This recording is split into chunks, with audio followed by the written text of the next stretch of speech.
Let's talk a little bit about the NBA Finals. I know that you guys have got to some of this week, and I feel like there are plenty of national storylines out there about this series that people have already beaten to the ground. Small markets. Yeah. OKC, lopsided favorites. Seventh new champion, all those things. All that. But I also think with each of these finals, even if we know how they're going to go, or you think you know how they're going to go, first of all, do you think that the Pacers can or win the series? I think there is a path for them. Okay. I do, and maybe it's my blind optimism, faith, bias, because I love Halliburton. I'm literally wearing a Halliburton t-shirt right now. Well, let's do that first then. What is the path for the Oklahoma City, or for the Pacers against the Oklahoma City Thunder? The Pacers play at their frenetic pace, and they are disruptive enough of OKC that they can force them into a team that, it's weird. OKC's offense is rated third in the league this year, but stylistically, they don't get all the way to the rim. Because Shea lives in that short paint area and then the mid range, and J-Dub does a lot of the same. Chet spaces the floor. Isaiah Joe's a shooter. Caruso's really not a guy other than in transition that's going to finish at the rim. Same with Lou Dort. Like, as much as we talk about how this team is so diversified, it's really only two guys that can really put the ball down on the floor and hurt you, and that's Jalen Williams and Shea. And if the Pacers can turn them into a 3-point variance team, because that's like 3-point shooting can come and go. We've seen that demon hit the Celtics from time to time in a game or so. Absolutely. Because the Pacers need to find a way to steal a game. Yeah. I am of the mindset that if the Pacers are going to have a chance at the series, they have to steal one of the first two games. Okay. They have to get home court out of the way. Sure. Because OKC's home court is great. Nasty. Best in the league, right? It might be right now. I'm a little, I say that begrudgingly, because they pipe in more noise than anyone else in the league. I didn't realize that. Them and San Antonio are 1 and 2. They're the loudest arenas in the league. And you're allowed to? I know in the NFL they've banned that. The Colts and Falcons got in trouble for that. They pump in so much noise, and the PA guys are loud, obnoxious. But their crowd, it's legit on 10 the entire time. So like I do have to give them that credit. But beyond that, in the two times that the Pacers and the Thunder played this year, Halliburton had two of his lowest usage ratings of the season. Okay. But the Thunder played without Chet. And it's like, okay, how do they kind of fit him in there? How does that work? It's like it's an embarrassment of riches to a point when you're talking about how good they were even before Chet came back fully healthy after the hip injury. But I look at Halliburton's got to be the guy that he's been consistently through the playoffs. Right. Like he's going to have one of those nights where he has like 9 points. But he's got to stay on that general level. But he's got to be the 20 and 10 guy, and he's got to do it with efficiency, and he's got to keep the pace. But the guy that's singularly most important is who's the guy that guards Pascal Siakam. And if I was Mark Dagnall, I would probably flip my bigs, and I'd try to put Hartenstein on Siakam because Siakam wants to go to the rim more, right. Where he could probably bully Chet. And even though Chet's long and he can block shots, I think you want to have him more as a rover, and you want to turn, if you're the OKC, you want to turn Miles Turner into a volume shooter from three. And now, don't get me wrong, he can get hot. He can get hot, and he's a good enough shooter out there. You do have to worry about him. But you're more comfortable with him beating you than others? Than Siakam, because Siakam is the guy. Remember, Siakam, he wasn't a huge part of that Raptors team, but he won a title with the Raptors. Like, he knows what this looks like. He's not unfamiliar. He's an all-NBA guy. He played great in the last round. He's turning it on. That's why he got the Eastern Conference Finals MVP. Did you see that clip where Hallie? I did. Hallie thought he won it. By the way, as a Halliburton for Series MVP better, I didn't love that.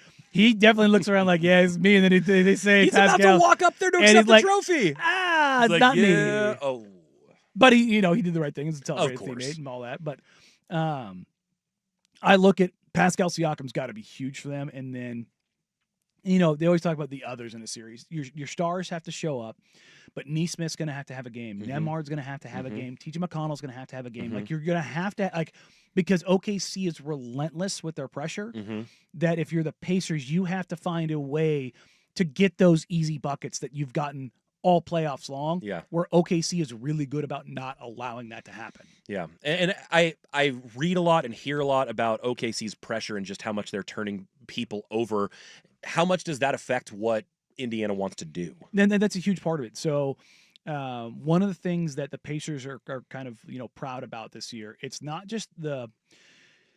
I heard Kirk Goldsberry and Zach Lowe talking about this earlier this week, and it's been kind of the thing that in the analytics community, the Pacers, yes, they play with pace, but it's how they play with pace. Mhm.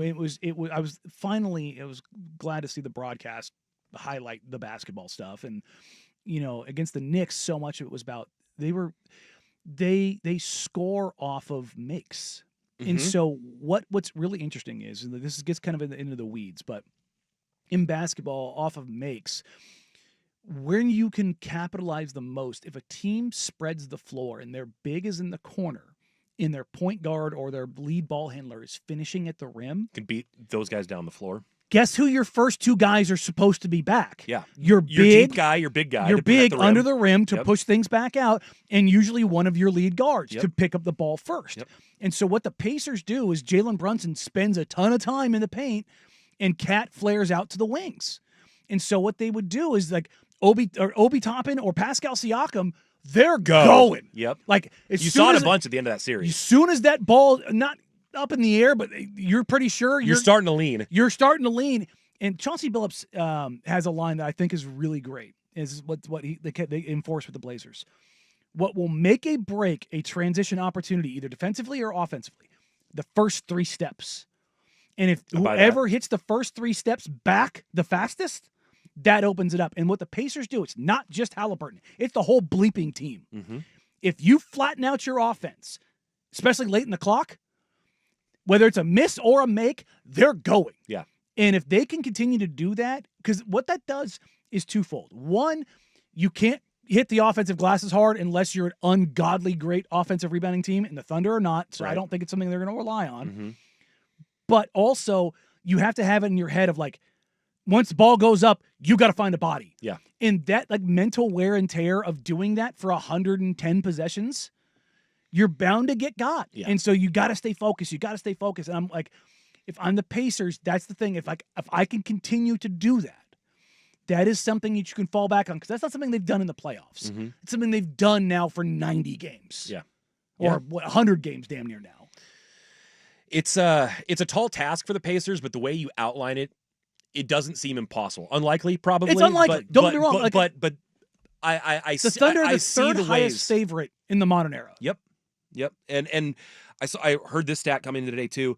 Only 2 teams seated outside of the top 3 have ever won the NBA championship. That would be the Rockets team from 95-96 that traded for Clyde Drexler midseason, and then you got to go all the way back to the 60s and one of the Celtics. This would teams. be a monumental upset. I mean, the Mavs upsetting the Heat were the last time we had a monumental upset. You could maybe say the Cavs coming back from 3-1 as being one of the biggest upsets in NBA history.